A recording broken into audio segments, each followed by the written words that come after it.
Hello students, आज हम start करने जा रहे हैं थर्ड यूनिट का सेकंड पार्ट मैग्नेटिज्म। इसको हम स्टार्ट करेंगे बिल्कुल बेसिक के साथ, जो आपने मैग्नेटिज्म के बारे में पढ़ना है।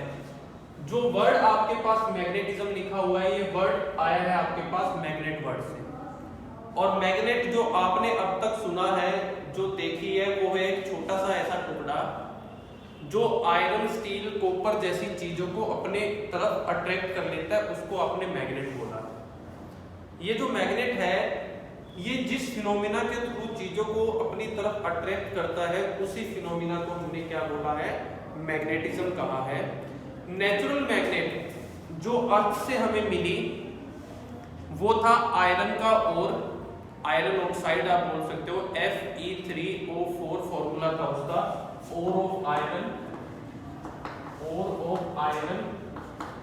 Fe3O4। ये है नेचुरल मैग्नेट जो आपको अर्थ क्रस्ट में से मिली और फिर यही चीजों को अपनी तरफ अट्रैक्ट करती थी। इस मैग्नेट के कंसेप्ट को थोड़ा और इजी बना देते हैं, इसको हम एक फ्लो चार्ट बना लेते हैं। 3 टाइप की मैग्नेट्स हम पढ़ने वाले हैं। क्या जरूरत पड़ी हमें 3 टाइप की बनाने की, क्या डिफरेंस था, वो हम अभी यहीं पे ओनली डिस्कस कर लेते हैं। पहली वो मैग्नेट जिसकी हमने बात की, जो आपको डायरेक्ट नेचर से मिली, अर्थ से मिली, अर्थ क्रस्ट से मिली, उसको आपने नाम दिया नेचुरल मैग्नेट। फॉर्मूला कोई पूछे क्या है ये, तो ये है आपके पास ore of iron having formula Fe3O4। Magnet में यही फॉर्मूला रहेगा आपका, इसी फॉर्मूले की मैग्नेट है। बस हमने फिर इसके बाद के 2 मैग्नेट में थोड़ा थोड़ा चेंज किया। नेचुरल मैग्नेट वो थी जो चीजों को अपनी तरफ अट्रैक्ट करती थी। अगर इसको किसी धागे पे बांधकर फ्रीली छोड़ दें तो इसके पास डायरेक्शन की प्रॉपर्टी भी थी, ये हमेशा अर्थ के नॉर्थ और साउथ पोल में भी ये रेस्ट करती थी। लेकिन जो 2 बातें जो हमें सेटिस्फाई नहीं करती इसकी, जिसकी वजह से हमें 2 और कैटेगरी बनानी पड़ी, वो क्या थी? पहली कि इसकी शेप जो थी वो इरेगुलर थी। अर्थ की क्रस्ट में से निकल रही है, पत्थर जैसी शेप है, कोई कभी किसी शेप की है, कभी किसी शेप की है, तो हमारे पास इसकी एक परफेक्ट शेप नहीं थी कि हम कोई ऐसी मशीन में इसको फिट करने की सोच सके। दूसरी प्रॉब्लम जो थी वो थी इसकी अट्रैक्टिव और रिपल्सिव पावर। बहुत वीक पावर थी इसके पास।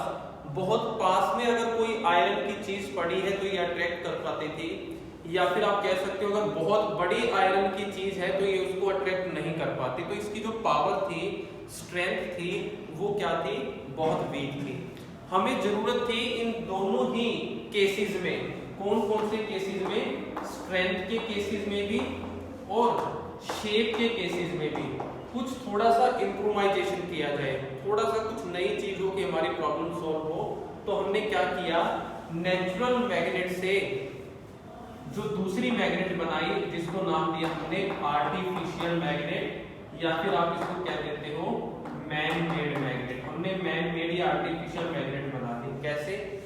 जब नेचुरल मैग्नेट के साथ ऐसे मटेरियल को रखा जाता है या ऐसे मटेरियल को रब किया जाता है जिसके अंदर मैग्नेटिक प्रॉपर्टी हो, तो वो भी मैग्नेट का रोल प्ले करना शुरू कर देता है। जैसे अगर आप आयरन को बहुत ज्यादा लंबे समय तक, आयरन का कोई पेंच ले लो, आप कोई भी ऐसी कील ले लो, उसको मैग्नेट पे चिपका कर छोड़ दोगे तो कुछ समय के बाद आप देखोगे वो आयरन के पास भी कुछ मैग्नेटिक प्रॉपर्टी आ जाती है दूसरे आयरन को अट्रैक्ट करने की। तो उस फिनोमिना की हेल्प से हमने नेचुरल मैग्नेट से क्या बना लिया, आर्टिफिशियल मैग्नेट बना दिया। इसमें और इसमें एक चीज हमारी सॉल्व हो गई, एक प्रॉब्लम, और वो प्रॉब्लम थी शेप की। आर्टिफिशियल मैग्नेट हमने अपनी शेप के अकॉर्डिंग बनाई, जिसमें आपके पास कंपास नीडल आ जाती है, बार मैग्नेट आ जाती है, यू शेप जिसे हॉर्स शू मैग्नेट बोलते हो, यू शेप मैग्नेट आ जाती है। ये हमने पहले शेप तैयार की, उसके बाद उसको मैग्नेटिज्म के फिनोमिना से, मैग्नेटाइजेशन बोलते हैं इस चीज को, किसी भी मैग्नेटिक सब्सटेंस को मैग्नेट के साथ रब करके या साथ में रख के जब हम उसको मैग्नेट बना देते हैं तो फिनोमिना कहलाता है मैग्नेटाइजेशन। डिटेल में करेंगे हम उसको भी आगे। तो उस फिनोमिना के थ्रू हमने आर्टिफिशियल मैग्नेट बना दी। तो यहाँ जो शेप वाली प्रॉब्लम थी वो तो खत्म हो गई, क्योंकि हमने बार शेप की मैग्नेट बनाई, यू शेप की बनाई, कंपास नीडल जो डायरेक्शन की प्रॉपर्टी रखती है, आप जब डायरेक्शन कहीं मेजर करते हो तो इसी मैग्नेट को यूज करते हैं जो डायरेक्शन जो है आपको बता देता है कि आप कहाँ हो, किस डायरेक्शन में हो।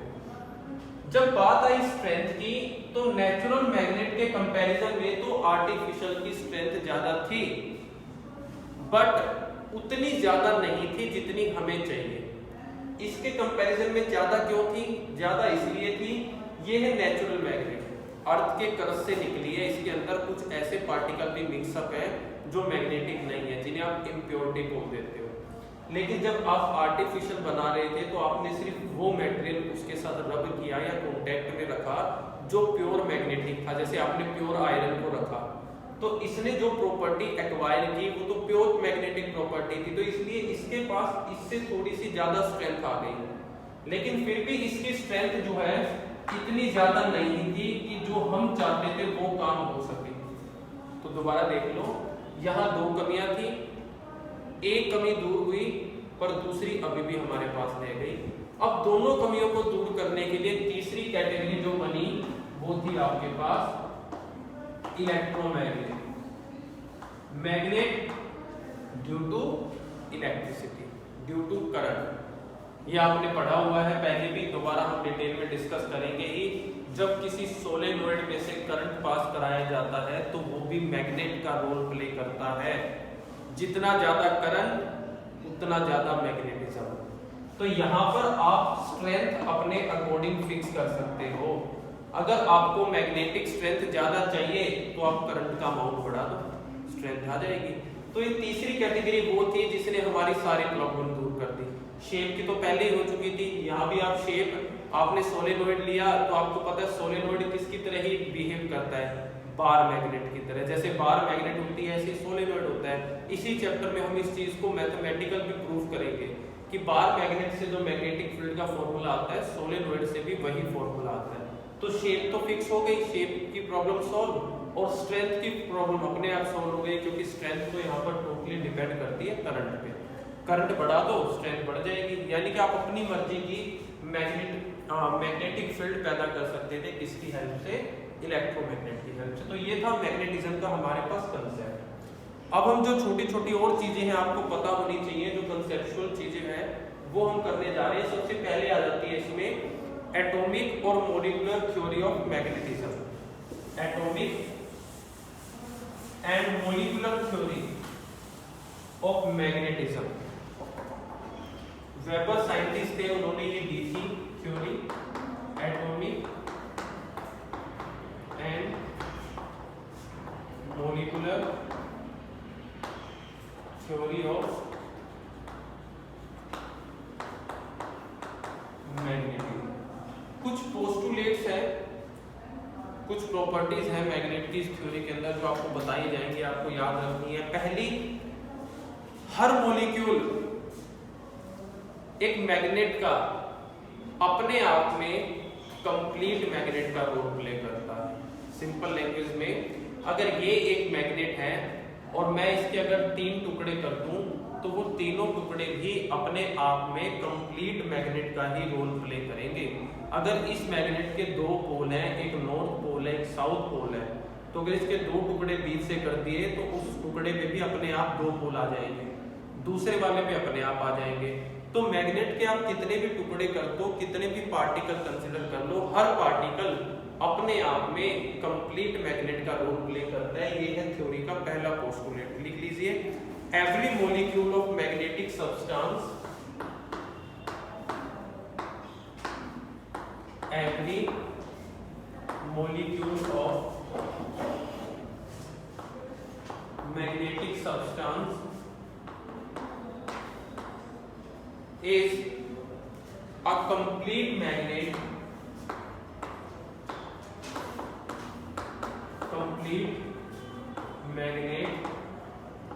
having north and south pole, having north and south pole, दोनों पोल होंगे उसके पास। सेकंड प्रॉपर्टी है, जो 2 पोल हैं, एक नॉर्थ है एक साउथ है, दोनों की स्ट्रेंथ हमेशा क्या होगी? इक्वल होगी। जितनी पावर नॉर्थ पोल में होगी चीजों को अपनी तरफ खींचने की, उतनी ही साउथ पोल में भी होगी चीजों को अपनी तरफ खींचने की। बैलेंस्ड है स्ट्रेंथ वहां पर। तो लिख लीजिए strength of two poles will be same at all time. Strength of two poles will be same at all time। किसी भी टाइम ऐसा नहीं मिलेगा आपको कि एक पोल वीक हो गया और दूसरा स्ट्रॉन्ग है, दोनों की हमेशा ही सेम मिलेगी। तीसरा, magnetism of magnet reduces due to heating. किसी भी मैग्नेट को अगर आप हीट करोगे तो उसकी मैग्नेटिक प्रॉपर्टी कम होनी शुरू हो जाती है। रीजन ये क्योंकि मैग्नेटिक प्रॉपर्टी डाइपोल की वजह से होती है। तो किसी मटेरियल के अंदर डाइपोल होते हैं। डाइपोल का मीनिंग है पॉजिटिव नेगेटिव चार्ज का जो पेयर होता है। लेकिन जैसे ही आप किसी मटेरियल को गर्म करते हो तो आयनाइजेशन स्टार्ट हो जाती है, पॉजिटिव नेगेटिव चार्ज सेपरेट होना शुरू हो जाते हैं। और अगर पॉजिटिव नेगेटिव सेपरेट हो गए तो डाइपोल जो था वो टूट गया। और अगर डाइपोल टूटने शुरू हो गए तो मैग्नेटिक जो मैग्नेटिज्म है वो तो डाइपोल की वजह से था, तो वो अपने आप क्या होना शुरू हो जाता है, फिर कम होना शुरू हो जाता है। तो इसलिए हम ये कहते हैं किसी भी मैग्नेट को अगर आप गर्म करना शुरू कर दोगे तो उसकी मैग्नेटिक प्रॉपर्टी जो है वो कम होनी शुरू हो जाएगी।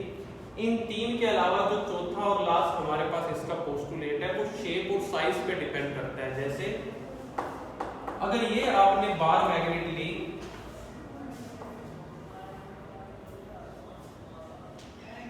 ये यहां से लेके यहां तक जो है वो है इसकी लेंथ, कितनी लंबी आपने बार मैग्नेट ली है, इसको तो बोलते हैं हम मैग्नेटिक लेंथ। और जो ये चीज है, ये चौड़ाई जो है इसकी, ये बताती है इसकी पोल की स्ट्रेंथ। जितनी चौड़ाई होगी पोल की उतनी ज्यादा उसकी स्ट्रेंथ होगी। जितनी पोल की चौड़ाई कम होगी उतनी कम उसकी पोल की स्ट्रेंथ होगी। तो इसको अगर हमने मैग्नेटिक लेंथ नाम दिया है तो इसको हम क्या नाम देंगे, पोल स्ट्रेंथ। ये है आपके पास पोल स्ट्रेंथ। तो अब देखिए यहां बताना क्या है हमें, ये कहता है कि अगर किसी मैग्नेट को लॉन्गिट्यूडनली काट दिया जाए, हम इसके दो टुकड़े कर रहे हैं मैग्नेट के लॉन्गिट्यूडनली इस एक्सिस के दौरान। अब एक टुकड़ा ऊपर है मैग्नेट का, एक नीचे है, तो ये बताओ क्या मैग्नेटिक लेंथ पे कोई असर हुआ? नो, वो तो अभी भी उतनी ही है। लेकिन जो पोल स्ट्रेंथ थी वो पहले से कितनी हो गई, हाफ हो गई। तो आपको ये याद रखना है कि अगर मैग्नेट को लॉन्गिट्यूडनली कट कर दिया जाए तो मैग्नेटिक लेंथ जो है वो सेम रहती है, लेकिन पोल स्ट्रेंथ जो है वो हाफ हो जाती है। ऐसा ही एक केस और लेंगे, मैग्नेटिक लेंथ और पोल स्ट्रेंथ। लेकिन यहां हम हॉरिजॉन्टली जो है वो कट करने की बजाय, लॉन्गिट्यूडनल कट करने की बजाय हम इसको ट्रांसवर्सली यानी कि वर्टिकल कट करने जा रहे हैं। अब जब हमने इसके वर्टिकल टुकड़े किए तो आप देखोगे मैग्नेटिक लेंथ तो पहले के मुकाबले हाफ हो गई, लेकिन पोल स्ट्रेंथ अब की बार क्या है, सेम है। तो उल्टा हो गया वहां से। तो ये है कंसेप्चुअल चीजें जो आपसे पूछ ली जाती है कई बार कि मैग्नेट को इस तरीके से काटा तो ये बताओ पोल स्ट्रेंथ पे क्या फर्क पड़ा और उसकी मैग्नेटिक लेंथ पे क्या फर्क पड़ा। क्योंकि पोल स्ट्रेंथ जो है वो ये जो एज है मैग्नेट का, इस पे डिपेंड करती है कि कितना बड़ा एज है। एज जितना बड़ा होगा उतनी उसकी पोल स्ट्रेंथ आपके पास ज्यादा होगी। इसके बाद आता है हमारे पास एटॉमिक और मॉलिक्यूलर थ्योरी के बाद property of bar magnets. Bar magnet की हम प्रॉपर्टीज और अच्छे से डिस्कस कर लेते हैं कि क्या क्या प्रॉपर्टी है बार मैग्नेट की। वैसे जनरली आपने ये 10th क्लास में कर रखी है, पर वहां आपने इतनी डिटेल में नहीं किया जितनी डिटेल में अब हम डिस्कस करने जा रहे हैं इनको। तो आप हेडिंग डाल सकते हो प्रॉपर्टी ऑफ बार मैग्नेट।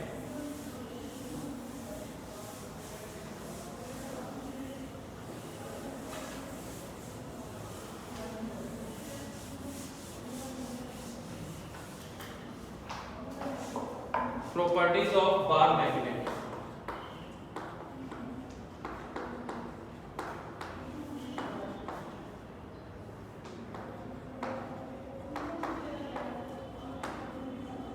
दिखती कैसी है बार मैग्नेट, आपने 10th में भी किया है। ये होती है आपके पास बार मैग्नेट ऐसे, इसको आप साउथ पोल का नाम देते हो, इसको आप नॉर्थ पोल का नाम देते हो। पोल का नाम कुछ भी दे सकते हो, इधर भी साउथ रख सकते हो, उधर नॉर्थ रख सकते हो। ऐसी कोई आपके पास सिमेट्रिकल वो नहीं है कि आपको इधर ही साउथ रखना है, ठीक है। पहली प्रॉपर्टी जो है हमारे पास वो है अट्रैक्शन। फर्स्ट प्रॉपर्टी है प्रॉपर्टी ऑफ अट्रैक्शन। एक बार मैग्नेट हर उस चीज को अपनी तरफ अट्रैक्ट करती है जिसमें मैग्नेटिक प्रॉपर्टी होती है, चाहे वो निकिल है, कोबाल्ट है, आयरन है, इन सारी चीजों को अपनी तरफ क्या करती है, अट्रैक्ट करने का काम करती है।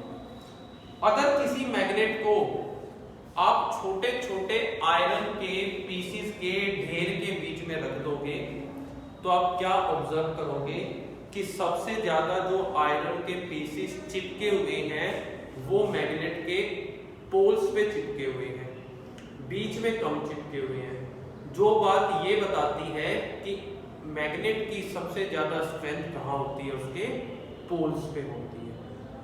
यही रीजन है कि पोल्स पे ज्यादा आपको स्ट्रेंथ दिखाई देगी, ज्यादा मैग्नेटिक सब्सटेंस की क्राउडिंग दिखाई देगी as compares to middle part. पहली बात तो ये थी जो हमें करनी थी, और इसको पोल स्ट्रेंथ कहते हैं, ये आपको क्लियर हो जाना चाहिए। दूसरी प्रॉपर्टी है आपकी property of alignment. Property of alignment, alignment दिखाता है पोजीशन को।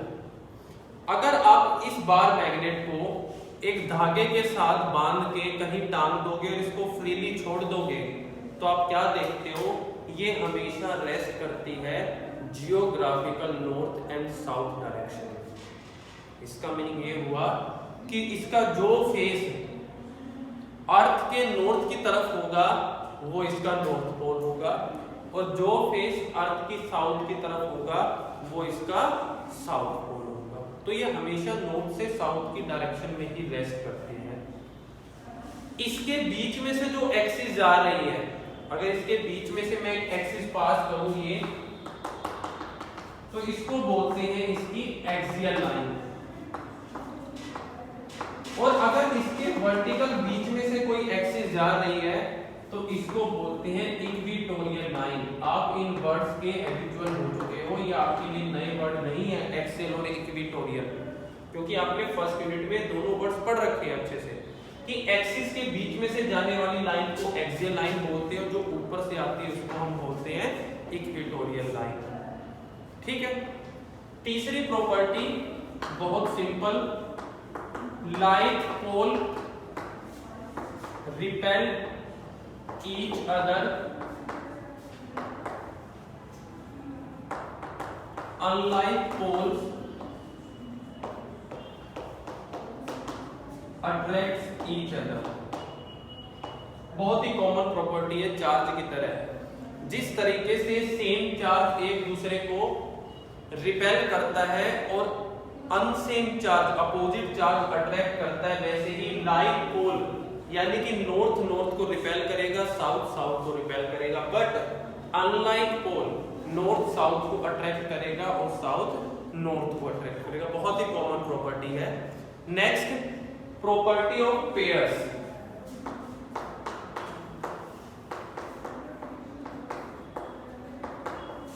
प्रॉपर्टी ऑफ पेयर्स क्या बताता है आपको? प्रॉपर्टी ऑफ पेयर्स ये बताता है कि चाहे आप मैग्नेट के कितने भी टुकड़े कर दो, मैग्नेट हमेशा आपको दो पोल्स में ही मिलेगी, north and south. Easy language में हम ये कह सकते हैं, magnet can not exist as a monopole. Mono का मीनिंग होता है एक, और पोल का मीनिंग हुआ उसका पोल। तो मैग्नेट कभी भी मोनोपोल एग्जिस्ट नहीं करती, वो हमेशा डाईपोल एग्जिस्ट करती है। हमेशा उसके दो पोल होंगे, एक पोल कभी भी नहीं होगा। लेकिन मैं साथ में आपको कंसेप्चुअल क्वेश्चन, क्योंकि हम यहाँ से डिस्कस कर रहे हैं, आपको इसका रिलेशन भी बता देता हूँ। Whereas we study in electricity that isolated charge can also be exist. ये पॉसिबल है कि चार्ज तो अकेला मिल सकता है आपको, कहीं पे सिर्फ पॉजिटिव हो सकता है या सिर्फ कहीं नेगेटिव हो सकता है, लेकिन मैग्नेट कभी भी अकेले पोल में आपको कहीं नहीं मिलेगी।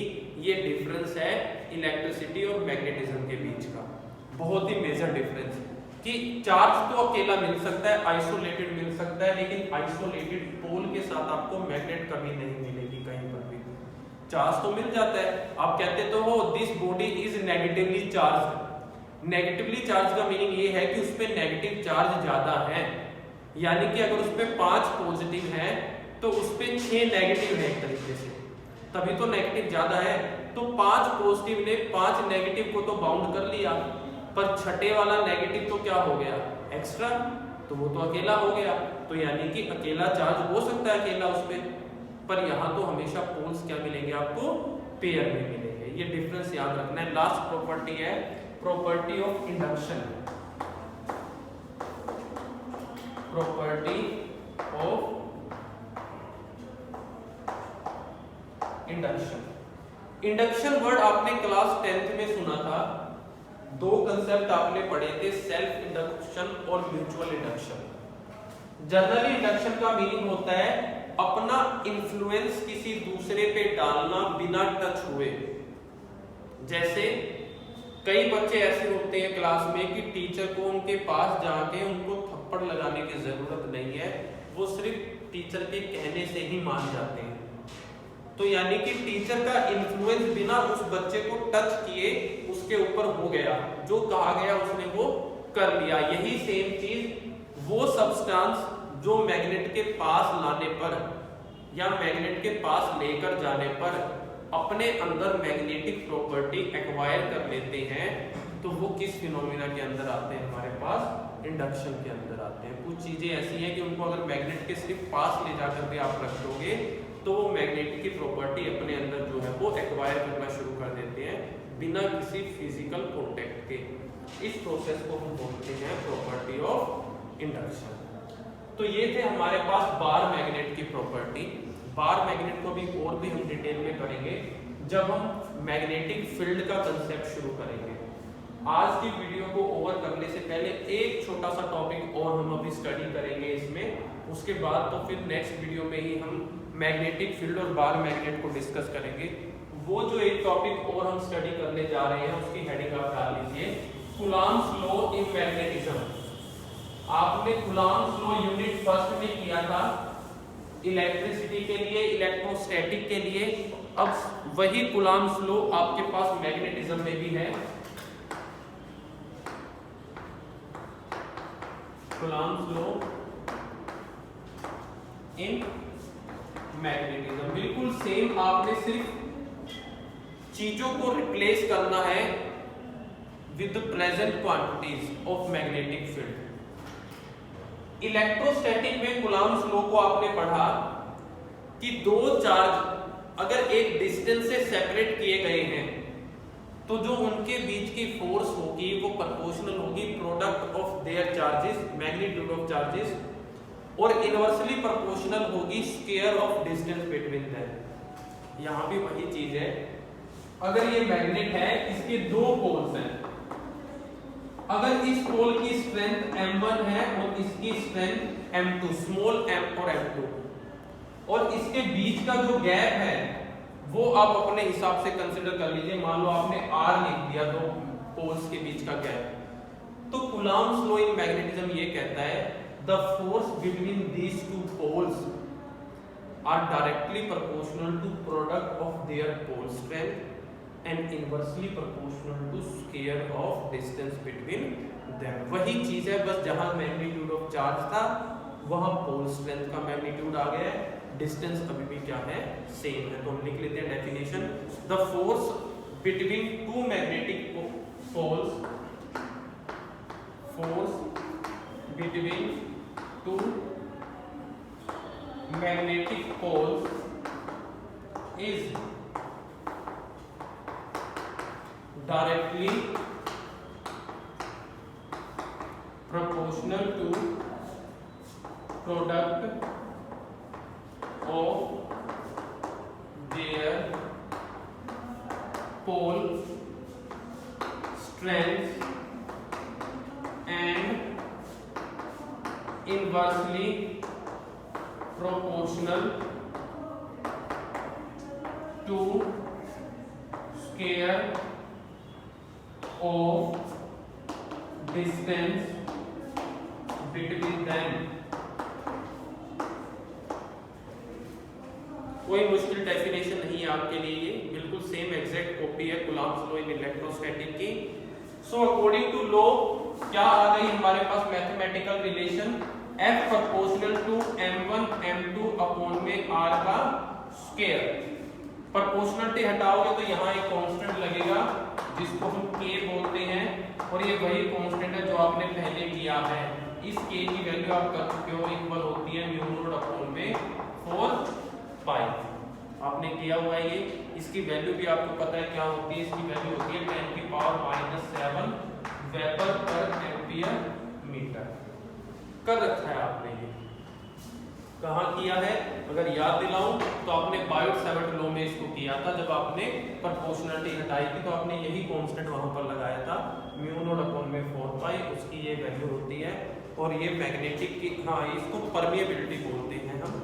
एप्सिलॉन नोट जो था वो परमिटिविटी था और म्यू नोट जो है वो परमिएबिलिटी है। तो ये फॉर्मूला एक तरीके से ये भी लिखा जा सकता है म्यू नोट अपॉन में 4 पाई m1 m2 अपॉन में r का स्क्वायर। ये है कूलॉम्स लॉ इन मैग्नेटिज्म। तो ये हमारी आज की वीडियो थी जिसमें हमने बेसिक किया, प्रॉपर्टीज की, एटॉमिक थ्योरी की और कूलॉम्स लॉ की कॉपी भी कर ली मैग्नेटिज्म में। तो अब जो नेक्स्ट वीडियो होगी उसमें हम और मेन कंसेप्ट करेंगे बार मैग्नेट से रिलेटेड।